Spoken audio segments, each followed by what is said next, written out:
Isa sa mga kinagigiliwan na duo sa mundo ng showbiz ay ang tambalan ni Vice Ganda at Ann Curtis.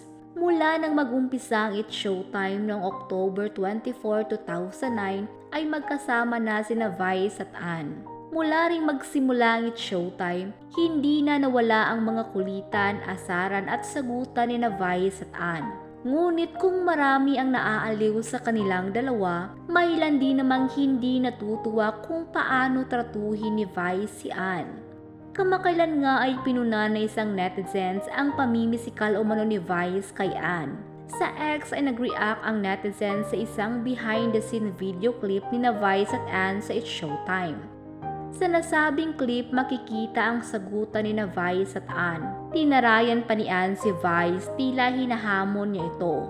Kasunod nito ay pinagsabihan nga ng nasabing netizen si Vice na wag daw niyang saktan si Ann.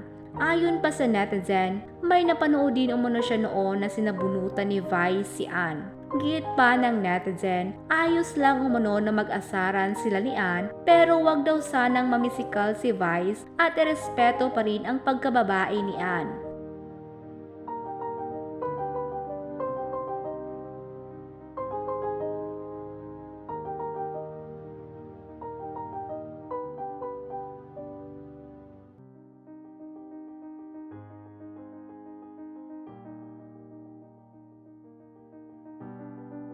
Samantala, hindi na pinatagal ni Vice ang kanyang tugon sa paninita ng netizens sa kanya. Buwelta pa ni Vice, wag daw silang alalahanin ng mga tao dahil sila umano ang magkaibigan ni Ann.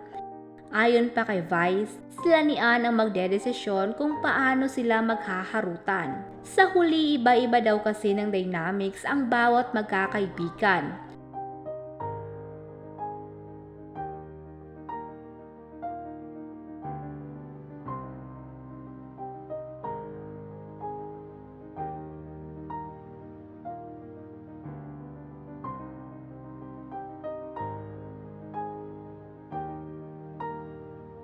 Samantala, maraming netizens naman ang pinagsabihan ng netizens na nanita kay Vice. Ayon pa sa kanila, hindi raw ito tunay na It's Showtime fan dahil hindi nito alam kung paano magharutan sina Vice at Ann mula pa noon.